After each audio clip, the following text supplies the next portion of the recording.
Bonsoir à toutes et à tous, soyez les bienvenus dans le JT de l'été de TV7. Nous sommes le mercredi 16 juillet et voici les titres de cette édition. Le gouvernement veut supprimer 2 jours fériés pour alléger les finances publiques. Le lundi de Pâques et le 8 mai pourraient disparaître du calendrier. Une annonce choc qui fait bondir les professionnels du tourisme. Réutiliser l'eau de pluie pour économiser l'eau potable à Mérignac, un dispositif innovant est en test sur un bassin de stockage. Une initiative signée Sabom pour une gestion plus durable de la ressource en eau. Et moins de spectateurs dans les salles obscures, la fréquentation du cinéma en France est au plus bas depuis 28 ans, une baisse de plus de 12% depuis janvier selon les derniers chiffres du CNC.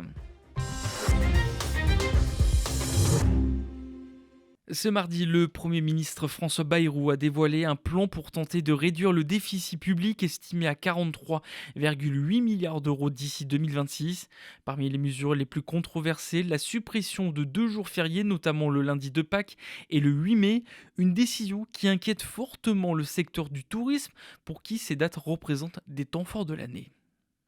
À Arcachon, l'annonce de François Bayrou fait des vagues et les réactions sont partagées. Un peu déçu, beaucoup contre en fait, parce que il y a des jours fériés, c'est bien pour se reposer quoi. Il faut que tout le monde participe de toute manière à l'économie du pays. Non, c'est pas que les riches, c'est pas que les gens même de conditions moyennes. Non, c'est tout le monde qui doit participer. Le gouvernement envisage de rendre le lundi de Pâques et le 8 mai travaillé, mais non payé. Une mesure qui pourrait rapporter 4,2 milliards d'euros à l'État. Il faut travailler un peu plus, ça c'est sûr. Maintenant, taper sur les fonctionnaires, taper sur les grosses entreprises, je pense pas que c'est le but de saigner un peu plus les Français.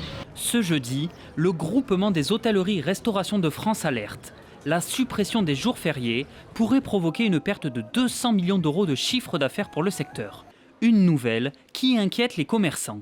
Moi j'ai 25 personnes, quand on embauche 25 personnes, il faut pouvoir les payer les charges et tout.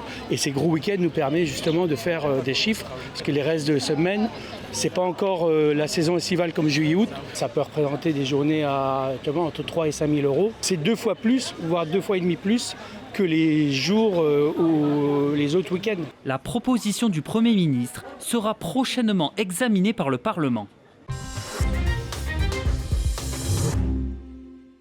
Et face à la sécheresse persistante, le préfet de la Gironde renforce les restrictions d'usage de l'eau. Plusieurs bassins versants passent en alerte renforcée ou en crise.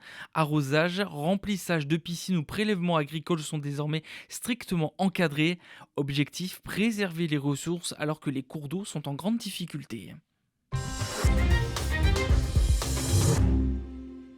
À Mérignac, un dispositif inédit est en expérimentation sur un bassin de stockage des eaux de pluie pour les traiter et les réutiliser. Le projet est porté par la Sabom, une filiale de Veolia. Objectif, réduire le recours à l'eau potable quand elle n'est pas nécessaire. Reportage sur place. Ce plan d'eau n'est pas prévu pour la baignade, mais pour récolter les eaux de pluie. Et depuis 2 mois, le bassin de Beaudésert à Mérignac est aussi le lieu d'une innovation pour aller encore plus loin et rendre ces eaux pluviales utilisables. En fait, aujourd'hui, les eaux pluviales ne sont pas valorisées. On les récupère, on les stocke éventuellement pour faire la lutte contre les inondations et ensuite les eaux pluviales sont directement envoyées vers le milieu naturel. Ce projet est de récupérer une partie de ces eaux pluviales. Derrière, on va les traiter avec des solutions fondées sur la nature et donc utiliser ces eaux non conventionnelles pour des usages ne nécessitant pas une qualité d'eau potable. Ces eaux permettront notamment de nettoyer la voirie et d'arroser les espaces verts. Mais avant ça, elles passent par plusieurs étapes. Pompage, traitement, infiltration, puis distribution. Et pour la présidente de Bordeaux Métropole, ce type d'initiative est essentiel pour faire face aux besoins d'une population qui continue d'augmenter. Il y a urgence. On fait beaucoup de recherche-action sur le territoire pour essayer de porter des expérimentations dans tous les domaines, ouvrir le champ du possible pour essayer de diminuer notre impact sur cette ressource si précieuse qu'est l'eau. Le site de Beaudésert est donc une expérimentation dont le coût s'élève à 800 000 euros. Le dispositif pourrait permettre d'économiser 10 millions de litres d'eau potable chaque année, une piste intéressante pour la commune qui l'accueille. On est ici sur un site de développement économique lié essentiellement au tertiaire. Et justement, il faut faire aujourd'hui du développement économique vertueux et qui soit aussi soucieux de la préservation de la nature. À terme, les porteurs du projet prévoient d'étendre le dispositif à une trentaine de sites dans le reste de la métropole.